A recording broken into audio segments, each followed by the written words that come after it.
Hello and welcome back to Landlord Coffee Talk, proudly presented by the Southern California Apartment Group, Sean Sharbetchian's office, your trusted multi-unit specialist. I'm Mary, the marketing director at Southern California Apartment Group, and I'm excited to get into the details of California's SB721 law with our special guest, Helen Fower from Balcony One. Hi, Helen. Hi, Mary. Thank you for having me. Thank you for being here. Are you excited to get into this? Yeah, happy to talk about balcony inspections today. I love it. Tell me a little bit about yourself and the company. Sure. So I'm Helen. I'm with One Structural. Balcony One is one of our divisions. We specialize in multifamily construction. We do seismic retrofitting, accessory dwelling units, and of course, balcony deck and walkway inspections and repairs. Fantastic. And I'm sure you're getting a lot of calls now. Yeah, definitely. So let's start with the history of this law. How exactly did California lawmakers, what prompted them to put this law into effect? So the law was created because of an unfortunate event in 2015 in Berkeley where a balcony collapsed and 7 students passed away. Wow. And I think I remember something like that. And it wasn't an older building either. It was one of the, not newly constructed, but it was like 9-10 years old. Right. It wasn't too old. And unfortunately, it was due to the structural integrity issues that happened with the balcony. There was a lot of water intrusion, dry rot that ultimately led to the balcony collapsing with the students on it. Wow. And what this one unfortunate event caused California lawmakers to put in this law, SB 721. When exactly did this happen, and when did this law get passed? Sure. So just a few years after the 2015 event, the law was passed in 2018, and it took effect January 1st, 2019. So why all this buzz now? So the buzz now is because for apartment buildings, you have to do this every 6 years. And so the first deadline is coming up actually for HOA condos as well as apartments, which is January 1st, 2025. I understand. So the individuals that are subject to this law are now, I shouldn't say scrambling, but are inquiring about how to get these inspections in play to be compliant by January 1st, 2025. Of course, I think what we're seeing is a little mix of procrastination as well as lack of information provided to the public, provided to landlords and property managers since 2019. The state, we felt, kind of made it the responsibility of the engineers, architects, or contractors to provide that information to everybody. And of course, now that everyone is aware that the deadline is around the corner, I think everyone is, like you said, kind of scrambling to get this done. So let's talk about the buildings that are subject to this SB 721 law. So this law applies to every multifamily property in the state with 3 or more units that has exterior elevated elements, so wood-framed elements that are at least 6 feet above the ground. I see. And I've been hearing, well, in my own research, seeing EEE often. What does that stand for? So EE stands for exterior elevated element, and this applies to elements such as balconies, walkways, porches, decks, landings, anything like that that meets the criteria. Got it.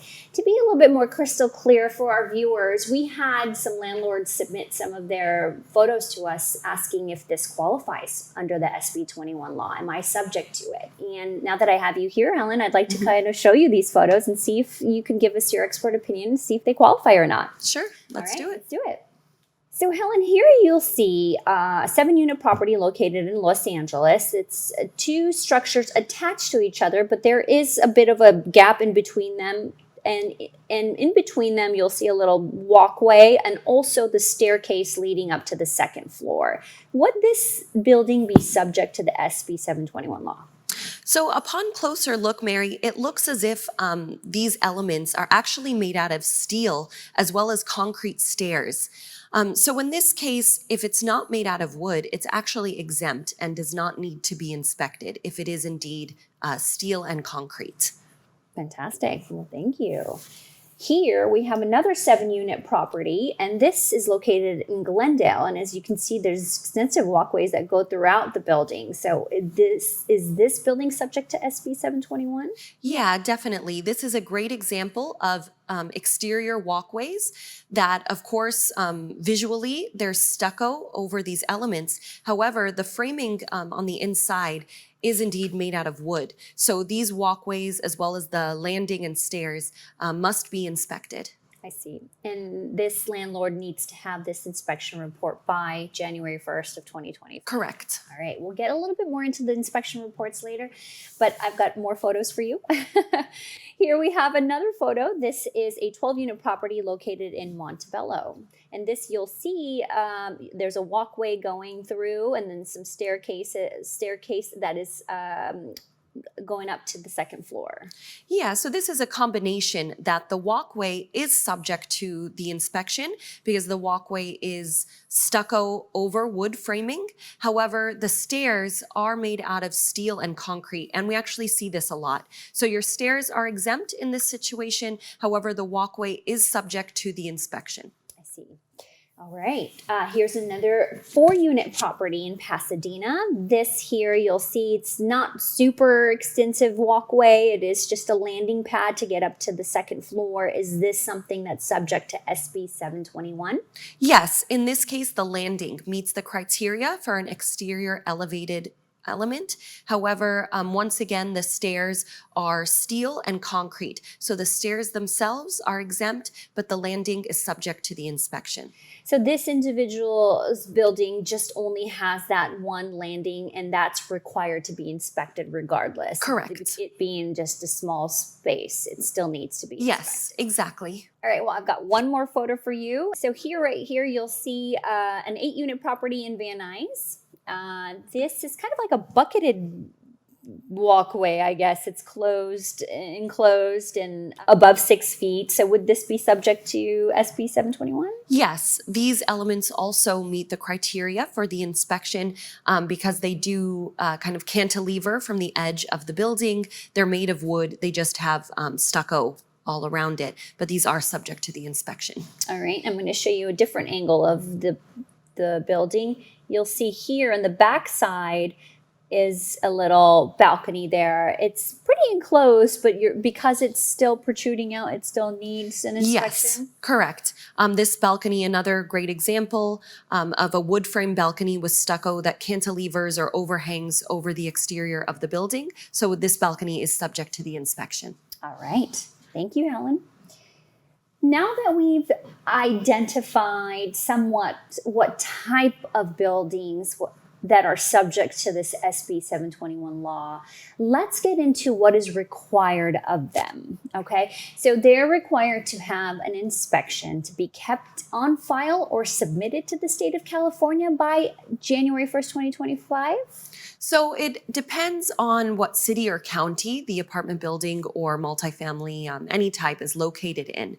So the general requirement is the inspection must be completed by January 1st of this year. For apartment buildings, you have to do it every 6 years. For HOAs and condos, every 9 years. Mm-hmm. And the requirement states that the report must be filed or saved for a minimum of 2 cycles. So for apartments, 12 years. For condos, HOA, that's 18. Okay.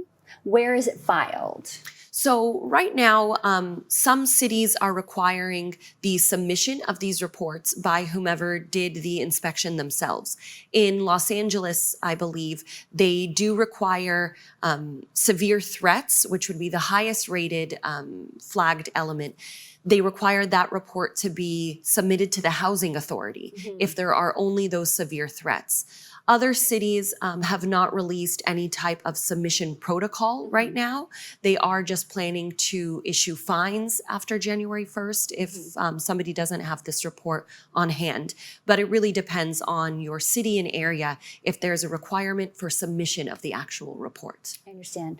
Otherwise, you just keep it in your office in case an authority reaches out to you and says, please provide a copy of your report, and you do that. Exactly. Unless, let's say for in the city of Los Los Angeles, there is a building that is severely damaged, and you, as the inspector and the company, have to report that to the city of LA. Yes, right? correct. We have to report the highest severity, so severe threats. Somebody could potentially die or get severely injured if they were on this element.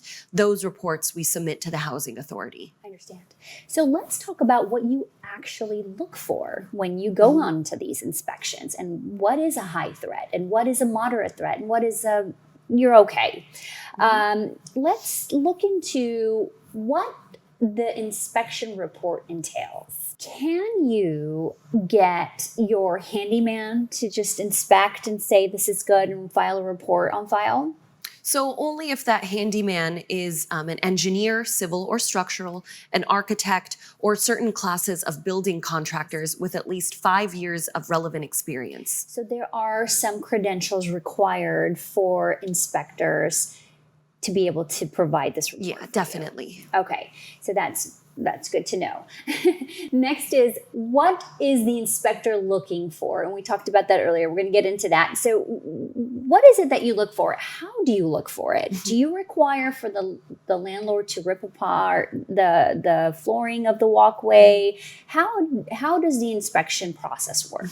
So what the law really wants us to focus on and actually requires is that we must inspect the waterproofing system of all of these elements. So that's your surface decking, the walkable area. We have to check the waterproofing elements, the handrail system. We're looking for things like cracks, holes, dents, any issues to that waterproofing system in place. And not only that, the main goal is because we need to make sure that the integrity of the structural elements, the floor joists, the rim joists, any of that wood framing was not compromised due to any failing waterproofing system. So we're checking the top, the bottom, and all the way around for every element. I see. Is it a visual inspection that your inspectors do, or do you take a camera and actually go inside the balcony? How does that work? So the law does state that you must do a visual inspection as well as some necessary testing. So what we do, as well as other reputable companies, is that when we're checking the waterproofing system, if we see a hole, a dip, or a crack, which of course can imply water intrusion, we follow up with phase 2 of our inspection, a bore scope test. So we do a small borehole on the underside relating to that crack that we saw. It's about 2.25 inch in diameter.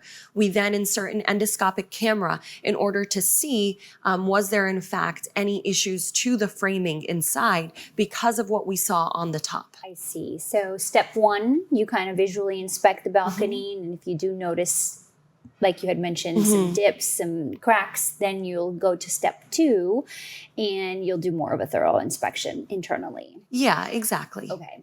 Have you ever inspected a property where it passed just phase 1 and you said, I don't need to go in, I think everything looks good?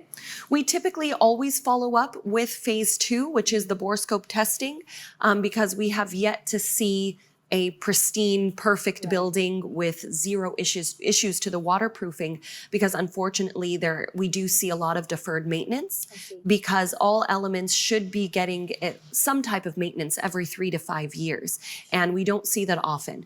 We do see buildings though that are in decent condition. Nothing is severely flagged, but the majority are kind of in the middle with the occasional higher level issues on maybe 1 or 2 elements. Okay. So going into these inspections, and I'm sure you've done plenty, have you seen something that you would need to immediately submit to the city of LA? Yeah, every now and then we do see this, and that's due to other methods that we use for testing, such as infrared and moisture meters too. So that already signals to us if there is moisture that sometimes the naked eye won't be able to pick up. So if there are higher moisture readings combined with our camera also seeing a lot of issues to the framing, depending on the severity, of course, because it could be minor, it could be as much as we can see. And sometimes that also starts to affect the hand railing connection, which that it's a huge hazard as well, because if that connection is messed up and deflecting, it could, be pushed over. Right. So in those situations where we see all of those issues, those 10, depending again on the severity, might have to be reported, at least in LA.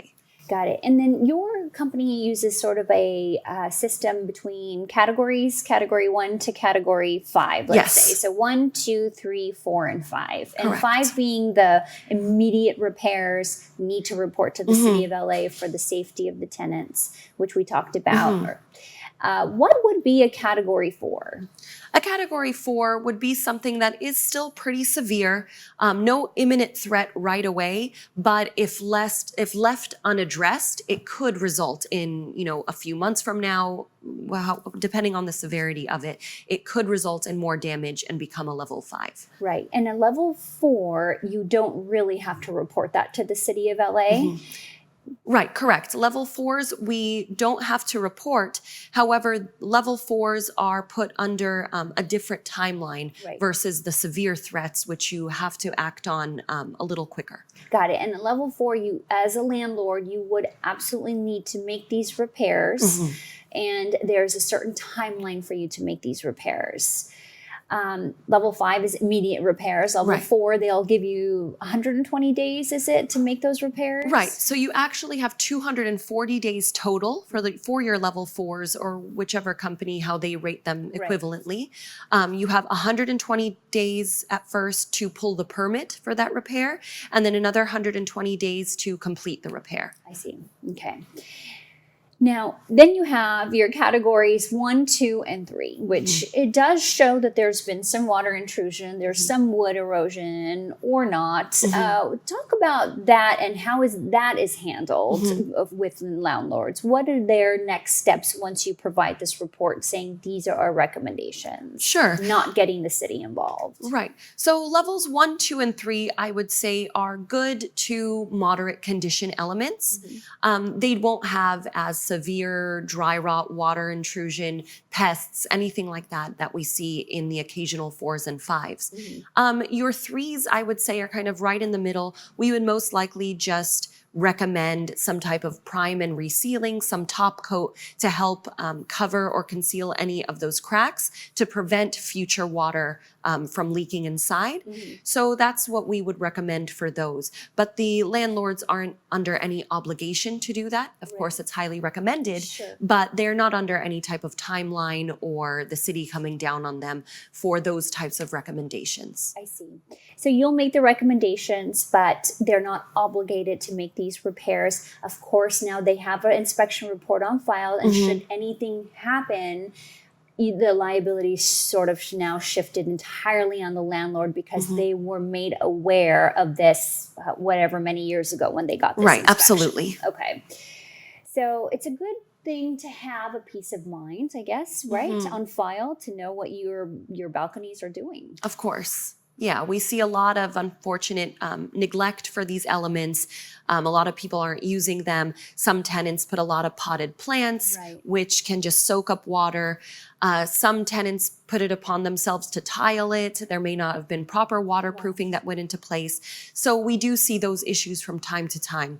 For the most part, they're all in moderate condition. However, we do see some hazards that could have been prevented with the proper maintenance. Right. And it's good to have these inspection reports. Like you had mentioned, tenants kind of altering their own front entrance, and there are potted plants that are causing some water intrusion into the walkways. So if you do have this report, you as a landlord now could stay proactive and really maintain the property and set some ground rules for now how these walkways should be tended to. Yeah, definitely. Such all great points here, Helen. Now, if I have a landlord that's interested in seeing a copy of this inspection report, would you be able to provide them one? Of course. Okay, fantastic. So I'm going to throw some questions at you from some of our landlords, and let's see if we can answer them. Okay. So the first question, this landlord wishes to stay anonymous. They are concerned that some inspection companies might not be entirely honest and potentially fabricating issues and generate more work and revenue for them. Mhm.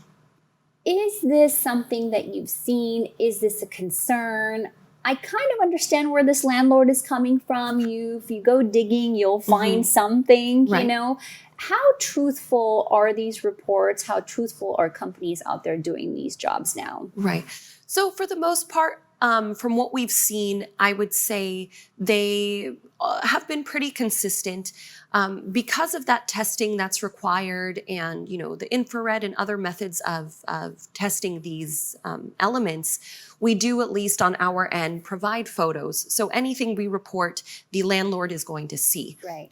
Whether it's from our moisture meter, our endoscopic camera, we're always going to have evidence to back it up, whether that's supporting good condition or something threatening.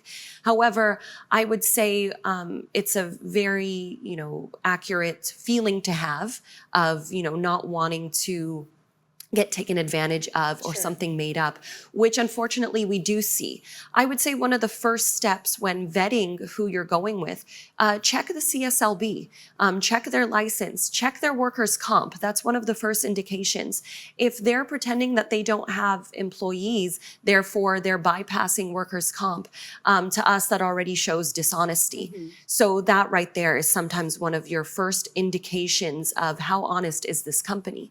If they do have workers' comp, everything on the CSLB checks out, ask for some references, ask for sample reports, talk to people that they've worked with. And that's going to be a huge inside perspective of working with this company. Did they just flag everything and make you pay for everything?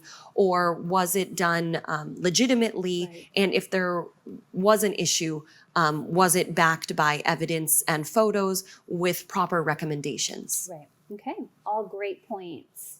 Lucy from Los Angeles, how often do I need to do these inspections? So Lucy, if you're an apartment building owner, you have to do this every 6 years. If you own a condo, you have to do this every 9 years. I understand. And she also asked if if the company finds something on the inspection, am I allowed to dispute it? Absolutely. You're allowed to get as many second, third, fourth opinions as you'd like. We make sure our reports are as concise and detailed as possible to help with that. And the landlord or the HOA is under no obligation to use the inspector for the repairs. And we get this question a lot, that is the inspector even allowed to do the repairs? When the bill actually first came into place, it did prevent the inspector from doing the repairs. However, SB607, I believe, was passed, which removed that prohibition and does allow the inspector to at least bid on the repairs. But again, nobody is under any obligation to use the inspector. Okay, so they can go for a second, third, or fourth opinion, and you don't have to use the inspector Exactly. to make the repairs. Okay, fantastic. I have Enrique from East LA. What are the costs associated with an inspection? So your costs are going to vary basically per element, or however long your walkways are. So we start at a certain amount and it goes up depending on, I wouldn't even say the size of your building, just the number of elements you have, the number of balconies, and how long your walkways are. Okay. Let's say, for example, ballpark. We showed you the photo of the 4 units in Pasadena who just had that little landing pad to go into the second floor. What would something like that cost? Something like that could be anywhere from, I would say, $800 to $1,800, something like that. Okay, great. Susan from Pasadena, do I need my tenants involved with this at all? So luckily what we at Balcony One do is if you work with us, we handle all tenant notices, tenant coordination. Under the SB721 law, we don't have to physically test every single element that you have. You may be familiar with the 15% rule. So the law says that you only have to do the more thorough inspection and testing to 15%. So if we do identify that, okay, this balcony or several, if you have a larger building, are going to be the one for the testing, we work with you to help coordinate access if needed, just in case we have to pass through the unit in order to get to the surface level of that balcony, or if we have to pass through in order to see the underside of the balcony above. And that is when they'll get involved. We'll provide them with the inspection notice and Exactly. That would be it, the end of Yes, that. we coordinate with them. The day and time will be on site, make sure it works for them. We're very respectful. We wear booties over our boots in order to get to the element. Okay, fantastic. And here we have a common question that we get often is, what is the best practice for landlords to choose an inspection company? What should they look for? So I think that you should choose experience. Make sure it's not a company that just popped up to do these inspections. Make sure they are fully licensed, they meet the criteria. Like I mentioned before, check the CSLB, check that they have workers' comp, because if they don't, what's going to happen is one of those actual workers might get injured on your property, and then now you're liable. You're going to get sued when they do, because that company pretended that they didn't have employees. Right. So first step, check the CSLB, make sure that their license is legitimate, make sure they have enough experience, and speak to their references, speak to the real people that they worked with, and see how it went with them. Okay, fantastic. Next question is AJ from Glendale. AJ's asking, can an inspector just only inspect one side of the building and leave the other side alone? How does that work? Yeah, so not really, because as mentioned, the liability first falls on us with Right. making sure we are checking the building properly. And we do the testing to any area that we see does have an issue or a deficit there. So even though a landlord may want us to focus on an element that they know is in perfect condition, it would be doing, I think, beyond just a disservice to the tenants, but a huge issue and safety risk if we were to follow that.